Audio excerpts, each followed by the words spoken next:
데살로니가 성도들의 반응인데요. 한번 읽어볼까요? 데살로니가 성도들의 반응이 중요하다.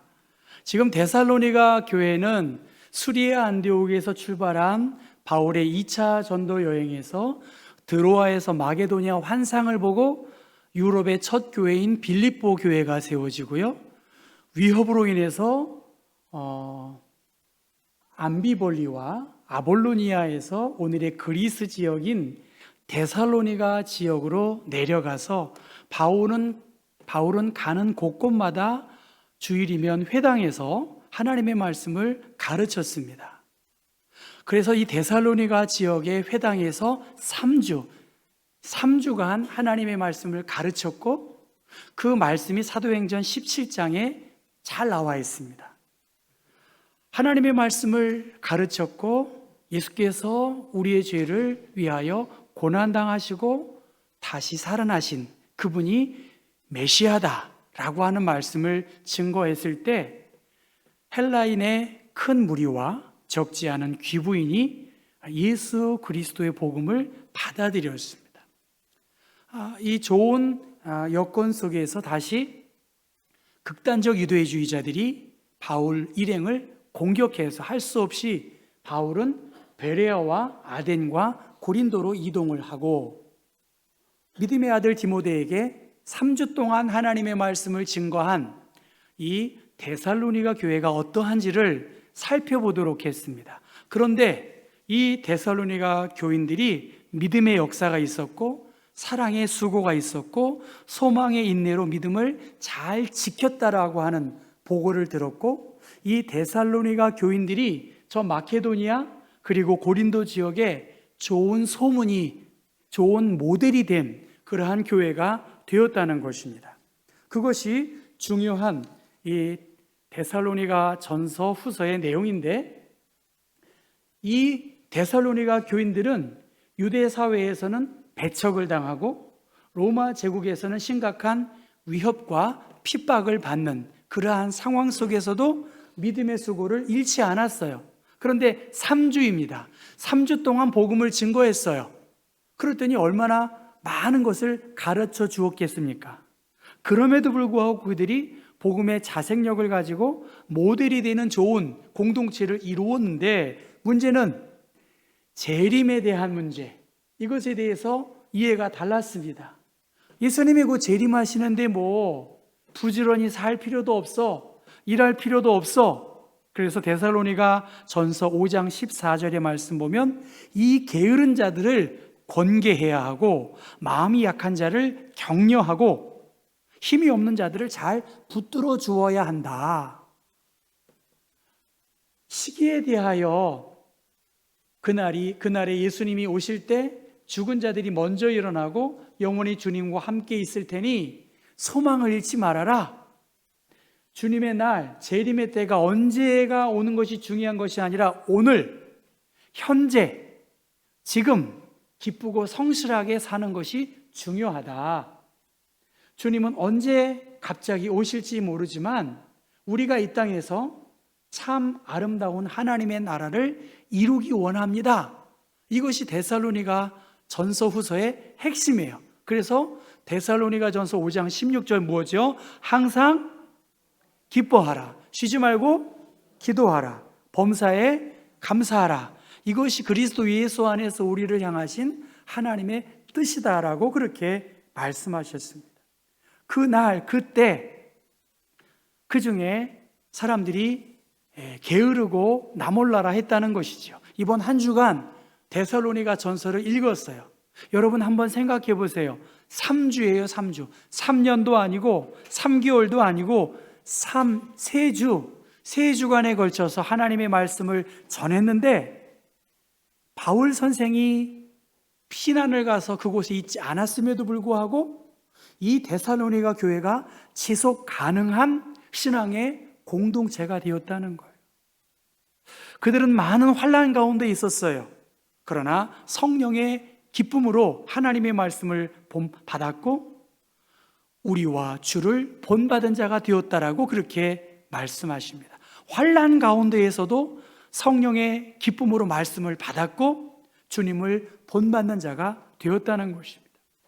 저는 오늘 줄인다고 했고 13절 말씀 하나만 제가 간략하게 전하려고 해요. 한번 읽어볼까요? 우리가 하나님께 끊임없이 감사하는 것은 여러분이 우리에게서 하나님의 말씀을 받을 때에 사람의 말로 받아들이지 아니하고 실제 그대로 하나님의 말씀으로 받아들이기 때문이다. 이 하나님의 말씀은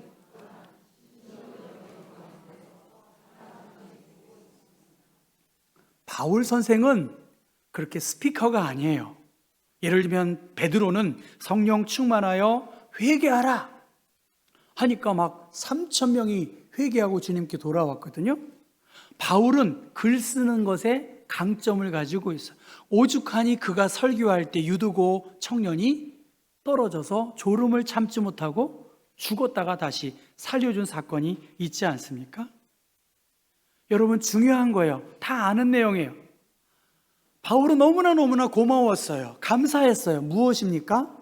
여러분이 우리에게서 하나님의 말씀을 받을 때에 사람의 말로 받아들이지 아니하고 실제 그대로 하나님의 말씀으로 받아들였기 때문이다. 그렇게 받아들이는 하나님의 말씀이 여러분 가운데에 살아 움직인다라고 그렇게 말했다는 것입니다. 복음은 비록 전도자, 사람, 여러 사건을 통해서 전달하지만 단순한 인간의 말이 아니라 구원을 위해 주어진 하나님의 말씀이다. 그래서 베드로와 요한은 우리가 보고 들은 것을 말하지 않을 수 없다는 거예요. 그게 증인이잖아요. 공부를 많이 해서 복음을 잘 전하는 것은 또한 아니에요. 보고 들은 것을 말하지 아니하고서는 견딜 수 없어 하는 마음을 가졌습니다. 그래서 그들은 종들로 하여금 담대히 하나님의 말씀을 전하게 해 주십시오. 담대하게 하나님의 말씀을 전하게 해 주세요. 그것이 전도자들, 설교자들의 제목이었습니다. 사도 요한은 밤모섬에서 포로로 끌려가는 유배 생활을 했음에도 불구하고 하나님의 말씀을 붙잡았기 때문에 고난 속에서도 요한계시록을 환상을 통해서 보여주신 그 계시의 말씀을 기록한 거 아니겠습니까? 여러분, 하나님의 말씀을 어떻게 듣고 계시나요? 제가 교우 가운데 설교를 너무 잘 들으시는 거예요. 제가 그랬어요. 설교를 너무 잘 들어주셔서 정말 고맙습니다. 진짜로 그랬어요, 제가. 여러분, 제가 설교 듣는지 안 듣는지, 여러분 자녀들 꾸짖을 때 자녀들이 듣는지 안 듣는지 여러분 대충 감 잡으시잖아요. 여러분이 어떻게 예배 드리고 계신지 웬만하면 다 보여요. 진짜로. 틀릴 수 있지만. 예배를 너무 잘 드려주시고 말씀을 진지하게 받아주셔서 제가 고맙습니다 했더니 그분은 그렇게 말씀하세요. 자기는 습관적으로 고개를 이렇게 숙이고 이렇게 긍정한다는 거예요. 이렇게 하신대. 그래도 고맙더라고요. 다른 사람들이 그래요. 그렇게 해주니까 자기가 다 이해하는 줄 알고 고마워하더라는 거예요. 저도 외국에 있을 때 10시에 영어 예배 끝나고 외국 사람들은 왜 이렇게 말이 많은지 계속 피곤해 죽겠는데 계속 말해요. 저는 웃으면서 이러니까 한국 교인들이 저를 보고 목사님 대화가 잘 되네요. 되긴 뭐가 되겠어요. 제가 그냥 웃고 그냥 그런가 보다 한 것이죠. 여러분, 어떻게 말씀에 반응하시냐는 거. 제가 히읗이잖아요. 한이니까. 제 소원은 제가 대학 다닐 때 예배실 앞자리에 앉고 싶은 거예요. 저런 자리. 근데 제가 히읗이니까 61번이에요. 61번. 우리 대학 예배실은 천정이 너무 높아가지고 막 소리가 울려요. 일주일에 2번 체포를 하는데요. 한 번은 일반 대학생들이랑 한 번은 목사 후보생들이랑 예배를 드려요. 가관입니다. 예배 시간에 이렇게 예배 시간 이러고 있어요. 이러고. 믿지 않는 사람이 있었으니까요. 전 정말 자랑할 수 있어요. 정말 채플이 있는 날 저는 늘 오늘의 채플 누가 설교하시나. 내 소원은 앞자리에 앉는 거예요, 앞자리. 여러분 어떻게 생각하세요? 목사 그냥 된 거 아니에요? 너무나 좋은 목사님들, 너무나 중요한 어떤 인물들, 다른 대학의 주요한 교수들, 대학 채플에서 저는 웬만한 대학 다 나온 거예요. 전 그래서 그 대학도 나왔고 그 대학도 나왔고 그 대학도 나왔어. 너무너무 채플이 좋았습니다. 여러분, 하나님의 말씀을 어떻게 듣냐는 거예요. 하나님의 말씀이 선포되었어요. 데살로니가 교인들 다 들었을까요? 다 거듭났을까요? 핍박이 있었고 환난이 있었어요. 그 중에 소수의 사람들이 하나님의 말씀을 붙잡은 거예요. 데살로니가 교인들은, 베레아 사람들은 데살로니가 사람들보다 더 신사적이었다. 그래서 하나님의 말씀을 분별하여 들었다라고 말한 것으로 봐서 데살로니가 교인들의 밭이 그렇게 좋지 않았어요. 핍박도 있었어요. 유대인들이 눈을 시퍼렇게 뜨고 감시하고 있었어요. 그 중에서도 사람의 말로 받지 않고 하나님의 말씀으로 받아들이는 소수의 그리스도인들, 성령 충만한 하나님의 사람들이 그곳에 있었다는 거예요. 숫자적으로, 확률적으로, 통계적으로 하나님의 일들은 대단한 사람들이 하는 게 아니에요. 많은 사람, 어떻게 한 마음 가지고 주의 일에 하겠어요? 저는 그 기도의 취지는 알지만 우리 교회가 언제 하나 됐어요? 개신교가 언제 하나 되어서 하나님의 일들을 기쁘게 했습니까? 다 달라요. 그러나 하나님의 말씀을 하나님의 말씀으로 받아들인 사람, 하나님의 말씀에 경청하고 믿음대로 되어질 줄로 믿습니다. 그렇게 한 사람들을 통해서 하나님의 교회는 이루어가요. 오늘의 문제만이 아니에요. 남 얘기하듯 하면 안 된다는 거예요. 우리 교회 공동체 안에 하나님의 말씀을 하나님의 말씀으로 정말 받아들이는 역사가 있다면 아무런 문제가 없는 거예요. 사도 솔로몬은 1000번제를 드렸어요. 하나님께서 솔로몬에게 말합니다. 내가 내게 무엇을 줄고 너는 구하라. 솔로몬은 어떤 걸 구했을까요? 누가 주의 이 많은 백성을 재판할 수 있사오리까? 듣는 마음을 종에게 주사 주의 백성을 재판하여 선악을 분별하게 하소서. 듣는 마음을 달라는 거예요. 여러분, 많은 문제가 있지만 바울은 하나님을 기쁘시게 하는 것, 그리고 데살로니가 교회 공동체도 하나님을 기쁘시게 하는 일들, 그 앞에 가는 곳마다 박해와 어려움이 있었지만 하나님을 의식하고 하나님을 기쁘시게 하는 일들을 위해서 온 마음을 다했던 것이죠. 예수님은 똑같은 상황에서 똑같은 말씀을 하세요. 내 믿음대로 될지어다. 여러분 아멘인가요? 보기를 원합니까? 주님을 알기를 원합니까? 믿음대로 될지어다라고 말씀하신 거예요. 하나님의 영광을 보고 싶으십니까? 믿음을 표현해야 된다는 거예요. 따라해 보겠습니다. 믿음을 표현해야 된다. 그냥 이렇게라도 하든지 이렇게라도 하든지. 여러분 어떻습니까? 하나님은 지금 노크하고 계세요. 하나님은 지금도 말씀하고 계세요. 오늘 드려지는 예배가 우리의 인생의 마지막이 될 수 있어요. 여러분은 지금 강제 채플로 억지로 출석 체크하기 위해 이 자리에 오신 것이 아니잖아요. 저는 채플을 통해서 정말 그 시대의 중요한 키워드, 그 다른 대학 교수들의 저명한 강연, 사회 저명 인사들 많이 만날 수 있었어요. 내 믿음대로 될지어다. 믿음을 표현해 보세요, 여러분. 결단해 보세요. 행동으로 옮겨 보세요. 우리의 믿음의 부족함을 인정하고 다시 한번 도전해야 되지 않겠습니까? 성령님께서 그의 비밀스러운 방법으로 하나님께서 말씀을 주시고 깨닫게 하세요. 깨닫게 하세요. 유명한 학자를 통해서도 깨닫게 할 수 있지만 일자 무식한 그 어리석은 사람들을 통해서도 우리를 부끄럽게 하고 보고 들은 것을 우리가 배울 수 있다는 것입니다. 데살로니가 교인들, 단순히 하나님의 말씀을 받았을 뿐만이 아니라 마음 깊이 그것을 새겼다는 거예요.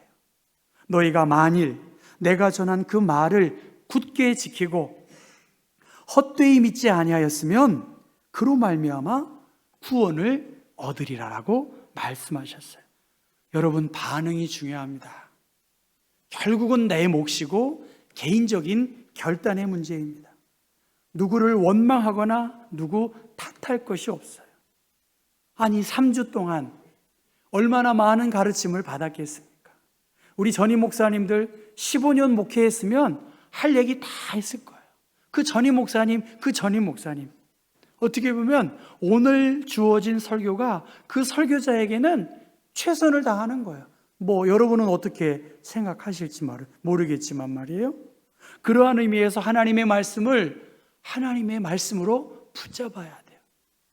요약하고 정리해서 깨달을 것이 아니라 오늘 내가 이 데살로니가 전서를 통해서 하나님이 어떤 말씀을 주시고 하나님이 나에게 어떠한 부담을 주시고 어떻게 하나님을 기쁘시게 할까? 라고 하는 중요한 과제입니다. 교회는 늘 소수의 믿음의 사람, 성령 충만한 사람, 온전한 헌신자를 통해서 교회의 역사는 이어가고 있어요. 그러한 의미에서 지금 이 시간 이곳에 앉아 계신 여러분 한 분 한 분이 어떠한 마음의 자세로 주님의 몸된 교회를 섬기느냐에 따라 우리 경복교회는 달라질 수 있습니다. 신앙생활에 은퇴는 없어요. 영적인 재생산이 이루어지지 않았으면 우리는 그 직분을, 그 자리를 감당해야 돼요. 제가 본 뉴질랜드 교인, 그 사람은 알리스타 리들이라고 하는 사람인데 파워포인트 그곳으로 학교 선생님 다 마치고 그 노종이 저희 집도 수리해주고 그렇게 기뻐하게 감사하게 섬기더라고요. 사랑하는 성도 여러분, 복음은 주님께서 우리에게 맡겨주신 거룩한 부담입니다. 우리 경복교회는 내가 움직이지 않으면 우리 교회는 멈추는 거예요. 내가 나서지 않으면 우리 교회의 잡초는 더 늘어나요. 제가 잡초를 뽑으려다가 저도 놔두고 있는 거예요. 제가 못 뽑겠습니까? 우리 교회 아니에요. 여러분의 교회예요. 우리 안에 생명의 역사가 이루어지고 주일학교 남 얘기하듯 하면 안 되는 것이겠죠. 다시 한번 주님의 말씀을 여러분에게 소개합니다. 사람의 말로 받아들이지 아니하고 실제 그대로 하나님의 말씀으로 받아들일 때 그 복음을 증거한 바울이 감동을 받고 그 감동한 그 모습을 본 성령께서 그 감동을 준 그 교인들에게 더 많은 깨달음과 그 시련 속에서도 견뎌낼 힘을 주시지 않겠냐는 거예요. 우리 교회 안에 늘 소수예요. 늘 일꾼은 부족했습니다, 여러분. 그러나 소수의 그 사람, 주님이 나를 주목하시고 주의를 거룩하게 지키고 이 날을 가볍게 여겨서는 안 돼요. 여러분, 제가 벌 받는다 이런 말이 아니에요. 안식일을 기억하여 거룩하게 지켜야지요. 예배를 온전히 드려야 되지 않겠습니까? 이것이 제가 율법적인 설교를 하는 게 아니잖아요. 하나님의 은혜가 너무나 커요. 생명을 걸고 복음을 지키고 생명을 걸고 70년의 경복교회의 역사가 여기까지 왔어요. 여기에서 누가 쉬거나 뒤에 물러설 수 있겠습니까? 내가 나서지 않으면 우리 교회는 계속 힘들 수밖에 없다는 거예요.